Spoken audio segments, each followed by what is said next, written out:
A very good morning to all of you.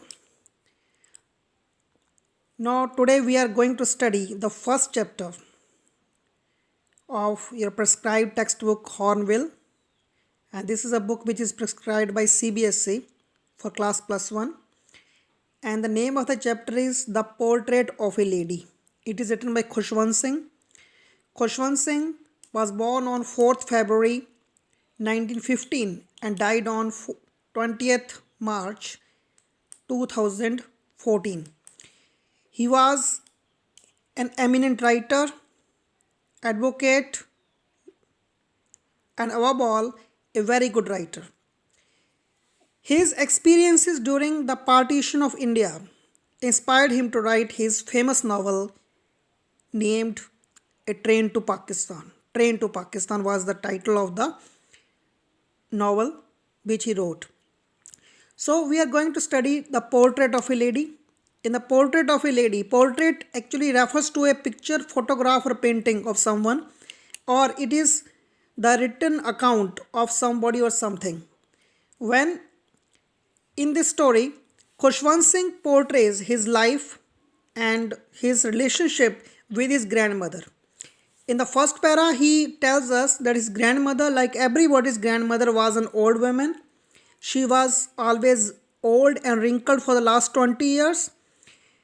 People around him used to say that she was once pretty and had even a husband, but that was hard to believe.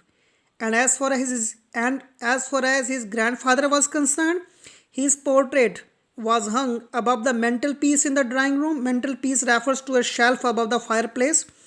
And the grandfather used to wear a big turban and loose fitting clothes.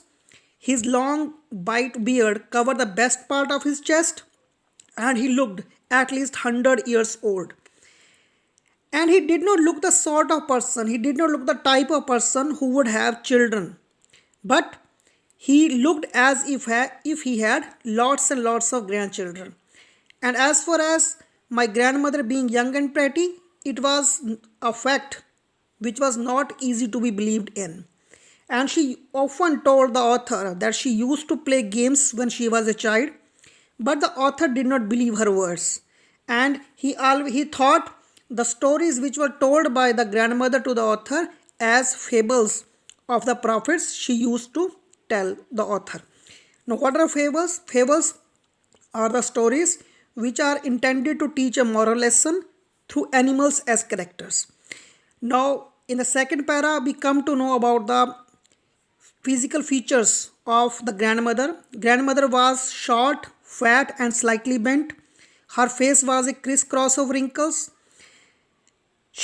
There was a certainty that she had always stayed at the same age.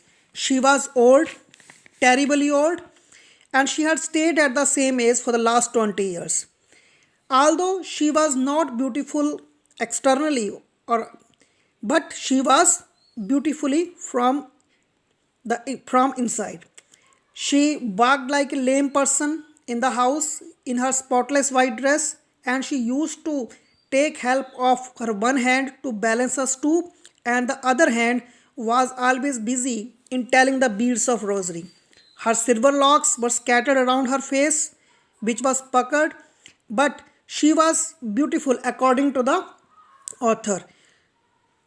Then my grandmother, the author tells that his grandmother and he were very good friends. When his parents went to live in the city and find some job, grandmother and grandson were constantly together. The grandmother used to wake the author up in the morning and got him ready for school.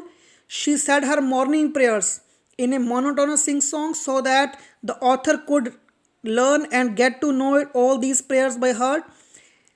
The author listened her voice because he loved her voice, but he never took pains to learn the prayers which were said by her. Then she would fetch her earthen ink pot, yellow chalk, and all these things were handed over to the author. And after taking a breakfast of thick stale chapati with little butter and sugar spread on it, they both went to school, and she also carried several stale chapatis for the village dog. The grandmother was accompanied by the author to a school because the school was attached to a temple. The priest in the school taught them the alphabet and the morning prayer. The children used to sit in the either side of the veranda and used to sing the alphabet. The grandmother was always busy reading the scriptures inside the temple. When both of them had done their work, they used to walk together. Then they would met by many dogs at the door. They used to follow them, growling and fighting for the chapatis which were thrown to them by the grandmother and grandson. Thank you. Have a nice day.